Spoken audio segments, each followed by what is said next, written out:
നാഗൽ സാഹിബിൻ്റെ അതിപ്രശസ്തമായ ഗാനങ്ങളിലൊന്നാണല്ലോ യേശുവെപ്പോലെയാകുവാൻ, യേശുവിൻ വാക്ക് കാക്കുവാൻ, യേശുവെ നോക്കി ജീവിക്കുവാൻ ഇവയെ കാക്ഷിക്കുന്നു ഞാൻ എന്ന ഗീതം. യേശുവിൻ കൂടെ താഴുവാൻ, യേശുവിൻ കൂടെ വാഴുവാൻ, യേശുവിൽ നിത്യം ചേരുവാൻ ഇവയെ കാക്ഷിക്കുന്നു ഞാൻ എന്നതാണ് അവസാനത്തെ വരികൾ. ചുരുക്കത്തിൽ യേശുക്രിസ്തുവിൽ അധിഷ്ഠിതമായൊരു ജീവിതശൈലിയാണ് ഓരോ ക്രൈസ്തവൻ്റെയും ജീവിതശൈലി എന്ന് അദ്ദേഹം ഗാനങ്ങളിലൂടെ പ്രഖ്യാപിക്കുന്നു. അതിനായി പ്രാർത്ഥിക്കുന്നു. ക്രിസ്തു ശൈലി പട്ടശുശ്രൂഷയുടെ മാതൃക എന്നതാണ് 2025 വൈദിക ഞായറാഴ്ച ചിന്താവിഷയമായി സ്വീകരിച്ചിട്ടുള്ളത്. ധ്യാനത്തിനായി വിശുദ്ധ മത്തായി എഴുതിയ സുവിശേഷം 9-ാം അധ്യായം 35 മുതൽ 38 വരെയുള്ള വാക്യങ്ങളാണ് സുവിശേഷ ഭാഗമായി നൽകിയിട്ടുള്ളത്. വിശുദ്ധ മത്തായി എഴുതിയ സുവിശേഷം 9-ാം അധ്യായം 35 മുതൽ 38 വരെയുള്ള വാക്യങ്ങൾ. യേശു പട്ടണം തോറും ഗ്രാമം തോറും സഞ്ചരിച്ച് അവരുടെ പള്ളികളിൽ ഉപദേശിച്ചു, ദൈവരാജ്യത്തിൻ്റെ സുവിശേഷം പ്രസംഗിക്കുകയും സകലവിധ ദീനവും വ്യാധിയും സൗഖ്യമാക്കുകയും ചെയ്തു. അവൻ പുരുഷാരത്തെ ഇടയനില്ലാത്ത ആടുകളെപ്പോലെ കുഴഞ്ഞവരും ചിന്നിയവരുമായി കണ്ടിട്ട് അവരെക്കുറിച്ച് മനസ്സലിഞ്ഞു. തൻ്റെ ശിഷ്യന്മാരോട്, കൊയ്ത്ത് വളരെയുണ്ട്, സത്യം, വേലക്കാരോ ചുരുക്കം. ആകയാൽ കൊയ്ത്തിൻ്റെ യജമാനോട് കൊയ്ത്തിലേക്ക് വേലക്കാരെ അയക്കേണ്ടതിന് യാചിപ്പീൻ എന്ന് പറഞ്ഞു. വായിച്ചു കേട്ട ഈ വേദഭാഗം വിശുദ്ധ ലൂക്കോസിൻ്റെ സുവിശേഷത്തിൽ രേഖപ്പെടുത്തിയിരിക്കുന്ന നസ്രേത്ത് മാനിഫെസ്റ്റോയുടെ മറ്റൊരു ആവിഷ്കാരമാണെന്ന് സൂക്ഷ്മ വായനയിൽ തോന്നിപ്പോകും. ഈ വേദഭാഗത്തു നിന്ന് 3 ചിന്തകൾ ക്രിസ്തു ശൈലിയെക്കുറിച്ച് നമുക്ക് പങ്കിടാം. ഒന്നാമതായി, ദൈവരാജ്യത്തിൻ്റെ സുവിശേഷം പ്രസംഗിക്കാനായിരുന്നു ക്രിസ്തുവിൻ്റെ സഞ്ചാരപഥങ്ങളെല്ലാം തന്നെ. ദൈവരാജ്യത്തിൻ്റെ സുവിശേഷം പ്രസംഗിക്കാനുള്ള ക്രിസ്തുവിൻ്റെ സഞ്ചാരപഥങ്ങൾ. സഞ്ചരിക്കുന്ന ദൈവം എന്നത് പഴയ നിയമത്തിൽ വളരെ വ്യക്തമായി രേഖപ്പെടുത്തുന്ന ദൈവാനുഭവങ്ങളാണ്. അബ്രഹാമിനോടും ഇസ്ഹാക്കിനോടും യാക്കോബിനോടും കൂടെ യാത്ര ചെയ്യുന്ന ദൈവം, യോസേഫിനോടുകൂടെ മിസ്രൈമിൽ കൂടെ ഇരിക്കുന്ന ദൈവം, മോശയോടുകൂടെ മരുഭൂമി യാത്രയിൽ പകൽ മേഘസ്തംഭമായും രാത്രി അഗ്നിസ്തംഭമായും യാത്ര ചെയ്ത ദൈവം. പ്രവാസ കാലഘട്ടങ്ങളിലും അവിടുത്തെ ജനത്തോടൊപ്പം ദൈവത്തിൻ്റെ പ്രവർത്തനത്തെയും ദൈവീയ സാന്നിധ്യത്തെയും നാം ദർശിക്കുന്നു. മനുഷ്യൻ്റെ യാത്രകളിൽ, വേദനയിൽ, സംഘർഷത്തിൽ, സങ്കടത്തിൽ അവനോടൊപ്പം സഹയാത്രനാകുന്ന ദൈവം സഞ്ചരിക്കുന്ന ദൈവമാണ്. അവിടുന്ന് ചേർന്ന് നടക്കുന്ന ദൈവമാണ്. മനുഷ്യനോടൊപ്പമുള്ള ദൈവത്തിൻ്റെ വാസവും സഞ്ചാരവും അതിൻ്റെ പൂർണ്ണതയിൽ യേശു ക്രിസ്തു വെളിപ്പെടുത്തി. അവിടുന്ന് പട്ടണം തോറും ഗ്രാമം തോറും സഞ്ചരിച്ച് പള്ളികളിൽ ഉപദേശിച്ച് ദൈവരാജ്യത്തിൻ്റെ സുവിശേഷം പ്രസംഗിക്കുകയും സകലത ദീനവും വ്യാധിയും സൗഖ്യമാക്കുകയും ചെയ്തു. ദൈവരാജ്യത്തിൻ്റെ അടയാളമായി ക്രിസ്തു തന്നെ മാറുകയാണ്. അവിടുന്ന് സഞ്ചാരപഥങ്ങൾ തിരഞ്ഞെടുത്തത് മൂലം പലർക്കും അത് നിർണായക അനുഭവങ്ങളായി മാറ്റപ്പെട്ടു. സുവിശേഷങ്ങളുടെ അവസാന ഭാഗങ്ങളിൽ നാം വായിക്കുന്നു, അവൻ അവർക്ക് മുമ്പായി നടന്നു. മുമ്പായി നടക്കുന്നവൻ അനുഗമിക്കുന്നവരെ അവൻ്റെ ശൈലിയിൽ അനുഗമിക്കുവാനും അനുഭവിക്കുവാനും ക്ഷണിക്കുകയാണ്.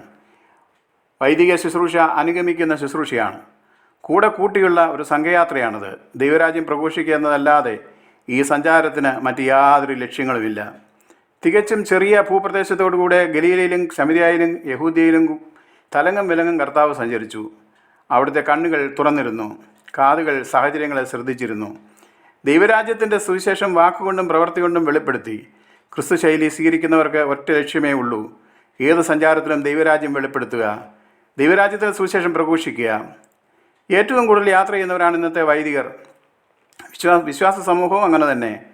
നടന്ന് സഞ്ചരിച്ചിരുന്നവർ, സൈക്കിളുകളിൽ യാത്ര ചെയ്തിരുന്നവർ മോട്ടോർ ബൈക്കിലേക്കും കാറുകളിലേക്കും അതിൽ തന്നെ മുന്തിയ ഇനങ്ങളിലേക്കും മാറിക്കഴിഞ്ഞു. വിദേശങ്ങളിലേക്ക് വിമാനങ്ങളിൽ സഞ്ചാരം നടത്തി തുടങ്ങി. ഈ സഞ്ചാരങ്ങളെല്ലാം എന്തിനു വേണ്ടിയാണ്? സ്വാർത്ഥപരമായി ജീവിക്കുന്നതിനോ കാഴ്ചകൾ കാണുന്നതിനോ ആസ്വദിക്കുന്നതിനോ വേണ്ടിയാണോ? കുടുംബങ്ങളെ കൂട്ടി യാത്ര ചെയ്യുമ്പോൾ പഠനയാത്രകളായി അവയെ മനസ്സിലാക്കി അനുഭവ സമ്പത്താക്കി മാറ്റുന്ന സഞ്ചാരപഥങ്ങളാകാറുണ്ടോ? യാത്രകളിലൂടെ ലഭിച്ച അനുഭവ സമ്പത്തുകൾ എത്രമാത്രം ദൈവരാജ്യത്തിൻ്റെ മഹത്വത്തിനായി നാം പ്രയോജനപ്പെടുത്തുന്നുണ്ട്? ക്രിസ്തുവിൻ്റെ സഞ്ചാരങ്ങളും നമ്മുടെ പ്രേക്ഷിത യാത്രകളും പൊരുത്തപ്പെടുന്നതാണോ എന്ന് പരിശോധിക്കേണ്ടിയിരിക്കുന്നു. ആധുനിക ലോകത്തെ വിവിധ കാലഘട്ടങ്ങളിലൂടെയും മാധ്യമങ്ങളിലൂടെയും നാം സഞ്ചരിക്കുന്നുണ്ട്. ഈ സഞ്ചാരങ്ങളുടെ എല്ലാം ആത്യന്തിക ഉദ്ദേശം എന്താണ്? എല്ലാ സഞ്ചാരങ്ങളും ദൈവരാജ്യത്തിൻ്റെ സുവിശേഷത്തിന് മുതൽക്കൂട്ടാകണം, സൗഖ്യദായക ശുശ്രൂഷയ്ക്ക് മുഖാന്തരമാകണം. ജീവിത ലക്ഷ്യം എങ്ങനെ കൈവരിക്കാമെന്ന ചോദ്യത്തിന് സന്യാസിവര്യൻ കാണിച്ചു കൊടുത്ത മാർഗം കേട്ടിട്ടുണ്ടല്ലോ. കാഴ്ചകൾ കാണുവാൻ പോകുമ്പോൾ സ്പൂണിൽ എണ്ണയും കൊടുത്തുവിട്ടു. കാഴ്ച കണ്ട് തിരിച്ചു വരുമ്പോൾ സ്പൂണിൽ എണ്ണയില്ല. രണ്ടാമത്തെ പ്രാവശ്യം വിട്ടപ്പോൾ സൂക്ഷ്മമായ എണ്ണ സൂക്ഷിച്ചിട്ടുണ്ട്, കാഴ്ചകളൊന്നും കണ്ടിട്ടില്ല. സന്യാസി പറഞ്ഞു, എണ്ണ കളയാതെ കാഴ്ചകളും കാണുവാൻ കഴിയുന്നതാർക്കാണ് ജീവിത വിജയം ഉണ്ടാകുന്നത്? സഞ്ചാരപഥങ്ങളിൽ എണ്ണ കളയാതെ കാണേണ്ടത് കാണുവാനും അറിയേണ്ടത് അറിയുവാനും ആഘോഷിക്കേണ്ടതുപോലെ ആഘോഷിക്കുവാനും ഇടയാകുന്നതാണ് ജീവിതം. അവിടെയാണ് ജീവിതം ഫലകരമായി തീരുന്നത് എന്ന് സന്യാസി ഓർമ്മിപ്പിച്ചു. രണ്ടാമത്, ചൂഷണത്തിലും അപമാനത്തിലും കഴിയുന്നവരെക്കുറിച്ചുള്ള ക്രിസ്തുവിൻ്റെ ഉള്ളൊരുക്കൽ നമ്മുടെ ജീവിതശൈലിയാകണം, മുഖമുദ്രയാകണം. ചൂഷണത്തിലും അപമാനത്തിലും കഴിയുന്നവരെക്കുറിച്ചുള്ള ക്രിസ്തുവിൻ്റെ ഉള്ളൊരുക്കൽ നമ്മുടെ ശൈലിയായി മാറ്റപ്പെടണം, മുഖമുദ്രയായി മാറ്റപ്പെടണം.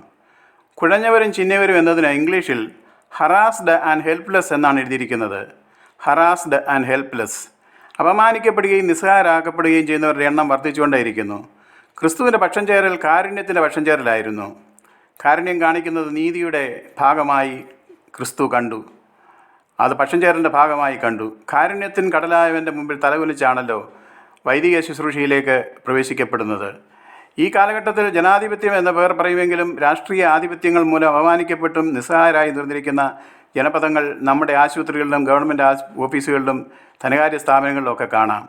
സിസ്റ്റത്തിന് കുഴപ്പമാണ് എന്ന് പറഞ്ഞ് ഒഴിഞ്ഞു മാറുന്ന ഭരണാധികാരികൾ സാധാരണക്കാരുടെ നിസ്സഹായ അവസ്ഥയെ മനസ്സിലാക്കാതെ പോകുന്നു. ആസക്തികൾക്ക് അടിമപ്പെട്ട് നിസ്സഹായരായി കഴിയുന്നവരുണ്ട്, നിരാശരായവരുണ്ട്. Jesus moved in his heart. യേശു ഹൃദയത്തിൽ തേങ്ങി. ഈ തേങ്ങൽ ക്രൂശ് വരെ നീണ്ടു നിന്നു. ഈ തേങ്ങൽ അവസാനം വരെ സൂക്ഷിക്കാൻ വിളിക്കപ്പെട്ടവരാണ് പട്ടക്കാരൻ. മാത്രമല്ല ഓരോ വിശ്വാസിയും അപ്രകാരം തന്നെ വിളിക്കപ്പെട്ടവരാണ്. ഒരു പള്ളിയിൽ മുഷിഞ്ഞ വസ്ത്രം ധരിച്ച് അർദ്ധനഗ്നനായി മാർട്ടിൻ എന്ന മാനസിക സംഘർഷമുള്ളയാൾ എല്ലാ ഞായറാഴ്ചയും പ്രവേശിക്കുകയും ഏറ്റവും പുറകിലെ ബെഞ്ചിൽ വന്നിരുന്ന് സാൻഡ്വിച്ച് യാതൊരു ക്രമവുമില്ലാതെ ഭക്ഷിക്കുകയും ചെയ്തു വന്നിരുന്നു. വൈദികരും ജനങ്ങളും ഓടിച്ചുവിടും. പുതുതായി വന്ന കൊച്ചച്ഛൻ അടുത്ത് ചെന്ന് പേര് ചോദിച്ചു. മറുപടിയില്ല. മറ്റാരും സംസാരിച്ചില്ല എങ്കിലും അയാളെ മാറ്റി നിർത്തി കൊച്ചച്ഛൻ സംസാരിച്ചുകൊണ്ടേയിരുന്നു. അത് തുടർന്നും കൊണ്ടിരുന്നു. അവസാനം മാർട്ടിൻ പേർ പറഞ്ഞു. എൻ്റെ പേര് മാർട്ടിൻ.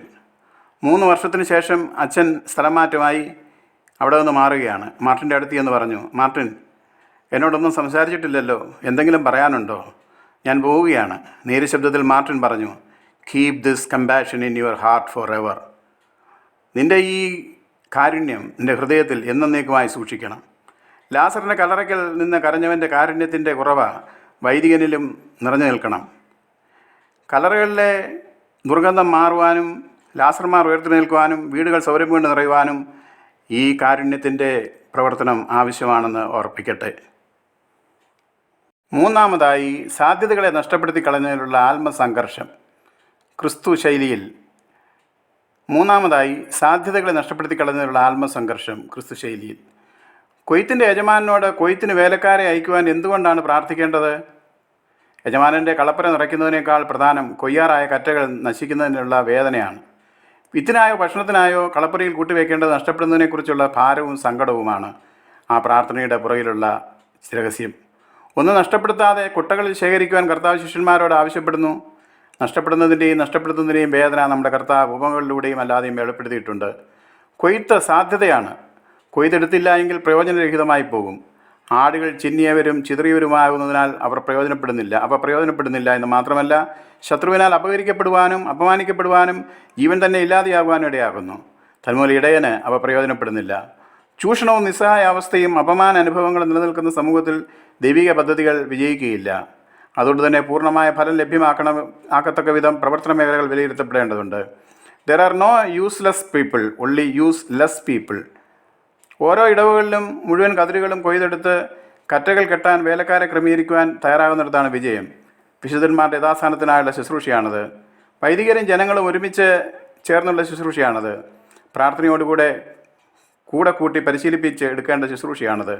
കർത്താവിൻ്റെ ശൈലിയിൽ കൂട്ടി യാത്ര ചെയ്ത് ചുരുക്കം പേരെ കൊണ്ട് ലോകത്തെ കീഴ്മേൽ മറിക്കുവാൻ സാധിച്ചുവെങ്കിൽ ഓരോ ഇടവകയിലും ദേശത്തിലും അത് സംഭവിക്കും.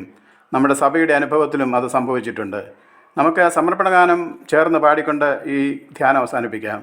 എൻ്റെ ആയുസിൻ്റെ നാളെല്ലാം നീ പോയ വഴിയേ പോകുവാൻ ആശയോടേശുവേ എന്നെ ഞാൻ ജീവബലിയായി നൽകുന്നേ. ആശയോടേശുവേ എന്നെ ഞാൻ ജീവബലിയായി നൽകുന്നേ. ദൈവം അനുഗ്രഹിക്കട്ടെ.